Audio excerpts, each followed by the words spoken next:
भूमि है। यूरोप,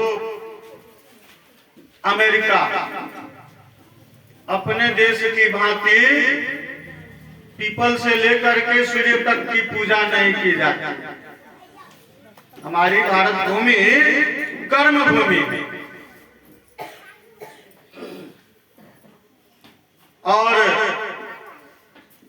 इस कर्म भूमि के ऊपर होने वाले कर्मों को देखकर, अनुष्ठानों को देखकर, पूजा पाठों को देखकर, यज्ञ को देखकर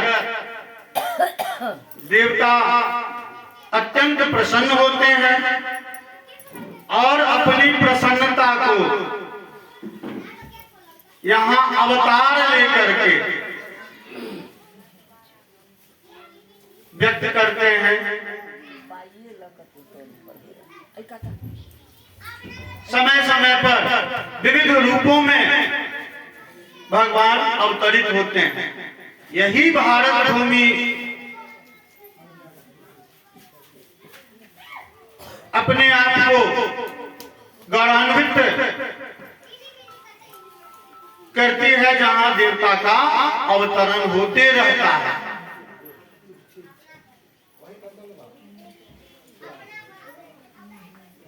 उल्लेख हुआ था बोली पर निःशुल्क वाला, भाषा के बारे में उल्लेख किए थे कि मनुष्य की श्रेष्ठता उसकी वाक शक्ति के कारण है। बोलने के कारण ही मनुष्य सभी प्राणियों में श्रेष्ठ है। तो इस भाषा का जो हम लोग प्रयोग कर रहे हैं, विविध भाषाओं का प्रयोग होता है, लेकिन सबसे आरंभिक भाषा, सभी भाषाओं की जननी संस्कृत भाषा। और संस्कृत किनकी भाषा? देवताओं की भाषा, देव भाषा। भागवत महापुराण किस भाषा में लिखी गई है? संस्कृत भाषा में। रामायण संस्कृत भाषा में, भगवद गीता संस्कृत भाषा में। और संस्कृत भाषा से ही अन्य सभी भाषाओं की उत्पत्ति हुई है। अन्य जितनी भी भाषाएं हैं, संस्कृत भाषा के द्वारा ही उसका उद्भव और विकास हुआ। तो हम लोग कितने गौरवशाली हैं कि जिस शक्ति के बल पर मनुष्य सर्वश्रेष्ठ है, उस भाषा को उत्पन्न करने वाली देव भाषा संस्कृत हमारे यहाँ ही फली फूली। अब विस्तार का क्रम आगे बढ़ता है। भूमिका तो हो गया।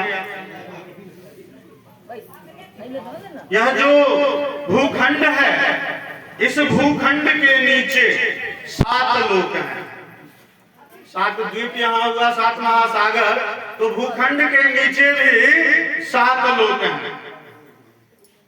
ये 7 लोक अतल, वितल, सुतल, तलातल, महातल, रसातल और पाताल के रूप में जाने जाते हैं। गुस्सा में आने पर बोल देते हैं रसातल में मिला दो, तो रसातल तल है, 7 तल है। और नहीं लोग को याद आता है, रसातल प्राय प्रयोग में आ जाता है। तो ये भूमि के नीचे के 7 तल हैं, 7 लोक हैं।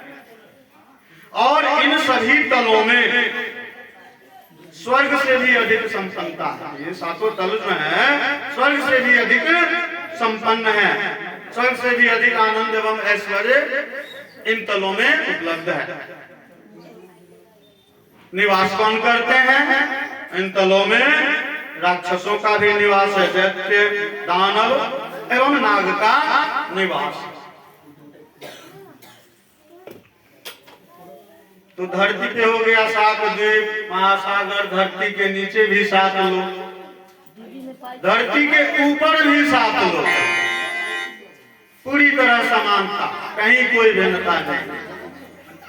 धरती के ऊपर जो 7 लोक हैं, वह है भू, भुवः, स्वः, मह, जन, तप और सत्य। धरती के नीचे 7, धरती के ऊपर 7, तो इस तरह से कुल 14 लोक हो गए। तो इतने का परिचय तो सुखदेव जी महाराज परीक्षित जी को दे दिए। कथा श्रवण कर रहे हैं परीक्षित जी, सुखदेव जी महाराज सुखदेव जी को कथा श्रवण करवा रहे हैं।